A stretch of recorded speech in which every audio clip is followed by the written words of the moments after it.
The contents of this podcast is for informational purposes only and should not be considered as medical advice. If you have a specific health concern or condition, please consult a qualified healthcare professional. For more details, check out herguru.uk/disclaimers. Hello everyone and welcome to ABGW, amazing, brilliant, gorgeous, wonderful, trauma recovery redefined from struggle to strength. And we are here today for Rapid Rockets. Rapid Rockets are extra episodes where I answer a few questions. And today we are talking about what happens when you are still living in the past. The thing that I want you to take away is what you need to do so you can bang it out, take actionable steps towards working smarter and definitely not harder to have the life that you love more often than not. So some of these questions have come from Instagram, Facebook, and some private messages. So without any further ado, let's dive straight in.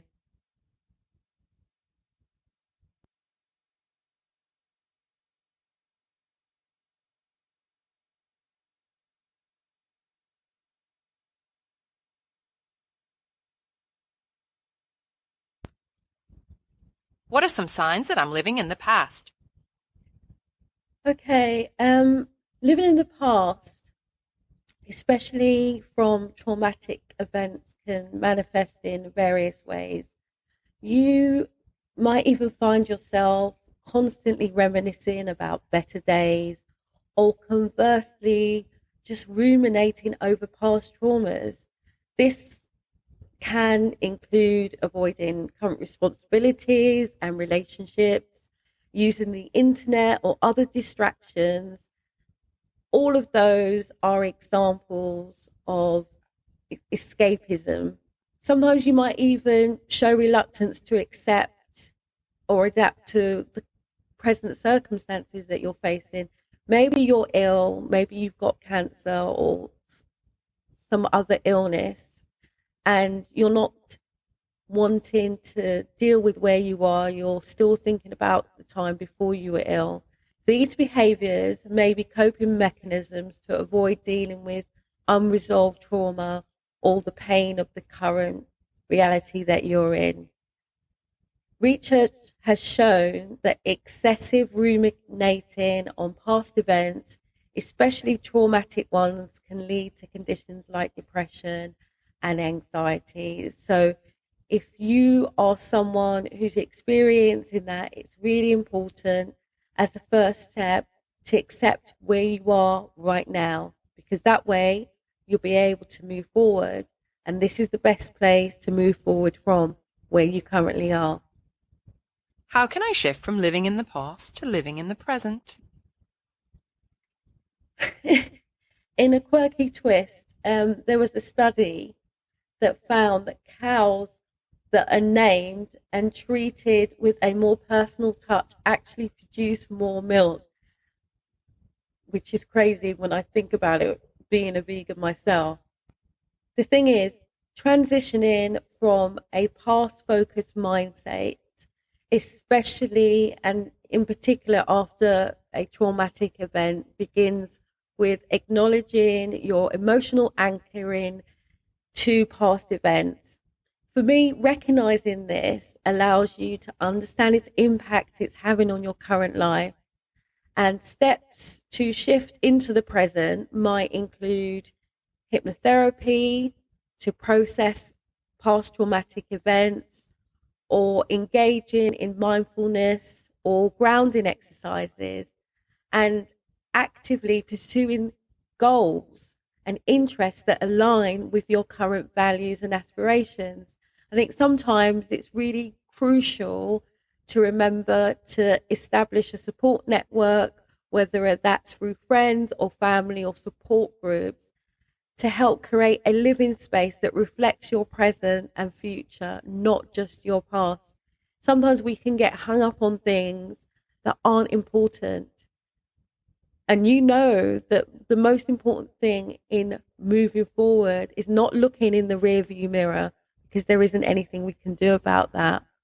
Is living in the past necessarily a bad thing? I think there was a study done in the Journal of Behavioral Therapy.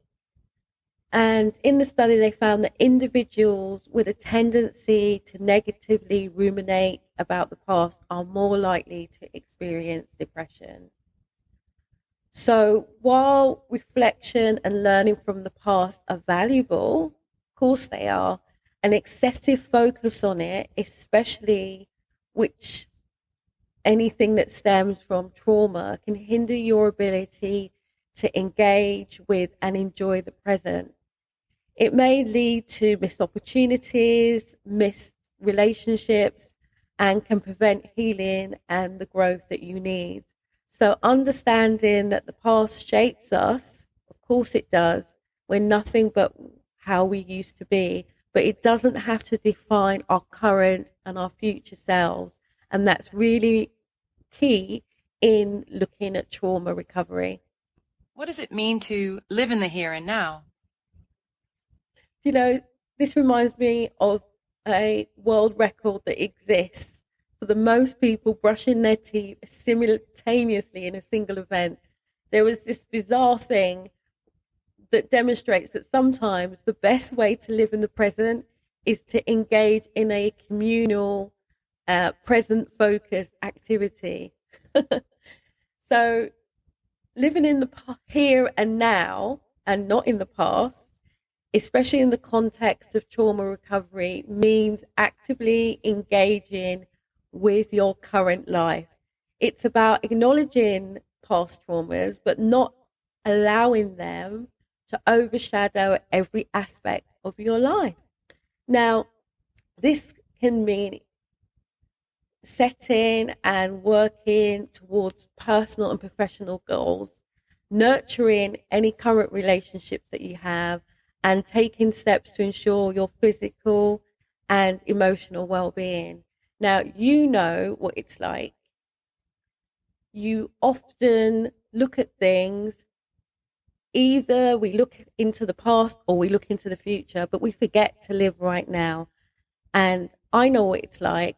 I've been a victim of it myself, but it's really important that we do the self-care, that we acknowledge the emotional healing journey that we're on, and we focus on the now.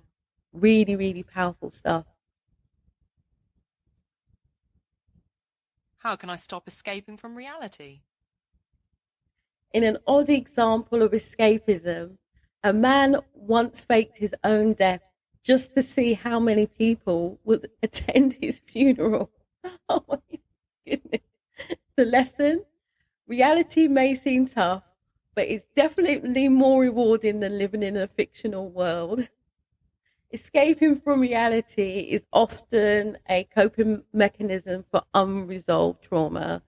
And to address this, it's important that we start by recognizing the patterns and triggers of the escapism and replacing those behaviors with activities that promote mental well-being, and present engagement, like hypnotherapy, physical activities, creative pursuits. It's one of the main reasons why, even though I'm not a writer and I don't consider myself a writer, I journal every day, because on those pages, it doesn't matter whether I'm being a big baby about something or I'm being contradictory. It does not matter.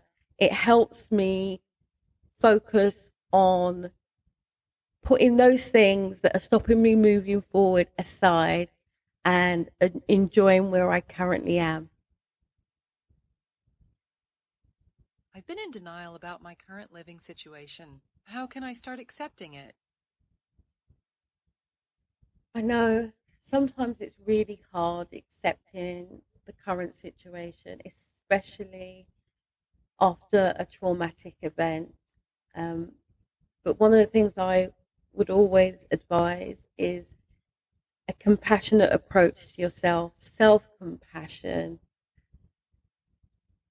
understanding that denial is a common response to trauma can help, and gradually trying to conform and accept the reality of your situation. Perhaps, like I said, through journaling or hypnotherapy, or just open conversations with trusted people that you love. Grieving what was lost or what could have been is a natural and necessary process of your recovery journey. And accepting those things and moving on builds resilience. And that's what we want. We want to be able to, even though we've experienced stuff and it's really hurt, we can gain strength from that and move forward.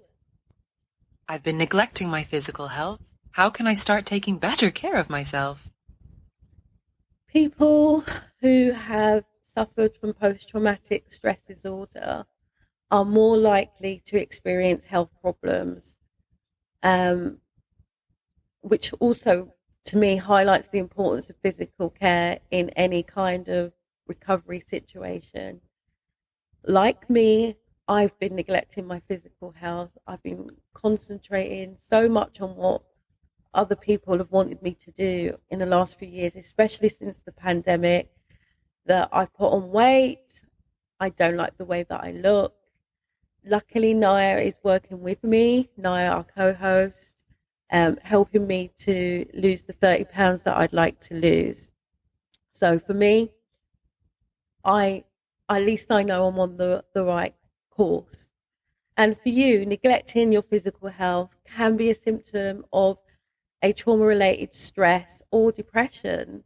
And addressing this, of course, will start with the small, manageable, step-by-step takes.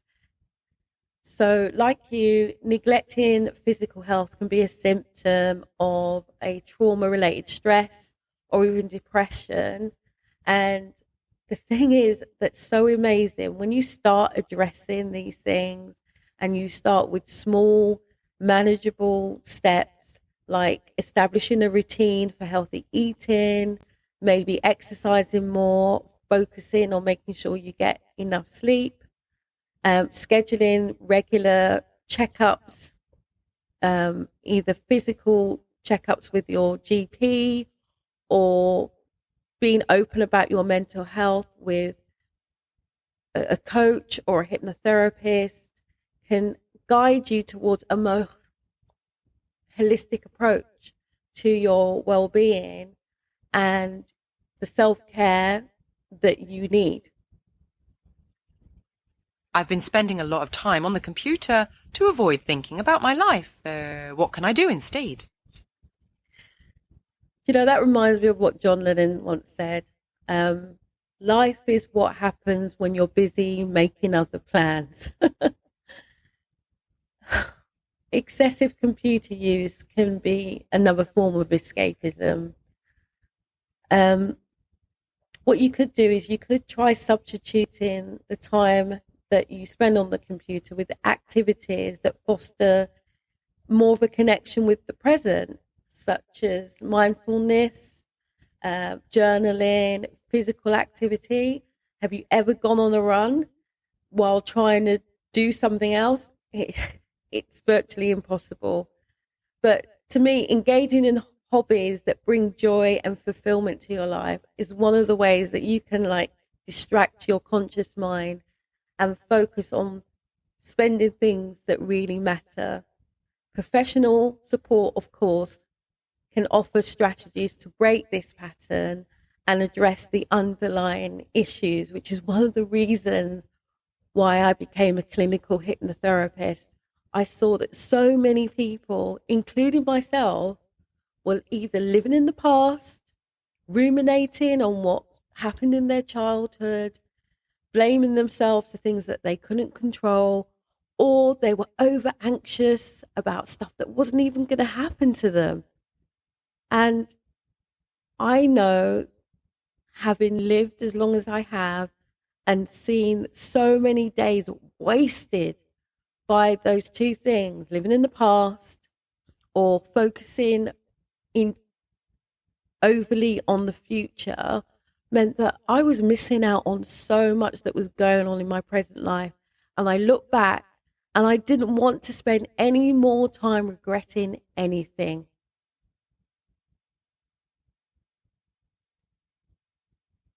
So, embracing the present moment is a powerful step towards healing from past trauma.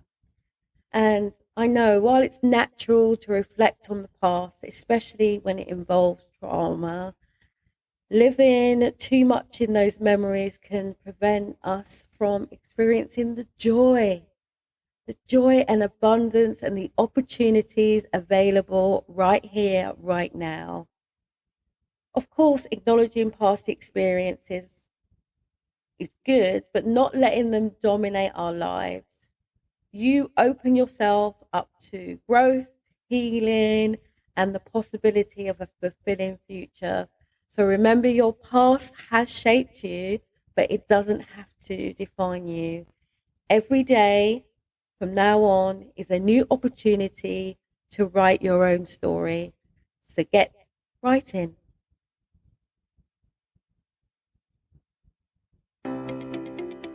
Thank you for joining us today. Hope you found some of those answers useful. Your presence here is valued, so stay tuned for more empowering content from amazing, brilliant, gorgeous, wonderful. And remember, your journey to resilience and transformation is a masterpiece in the making. So remember to embrace it with open arms and let your story shine bright. Okay, we'd love it if you would leave a review because we appreciate your feedback and support.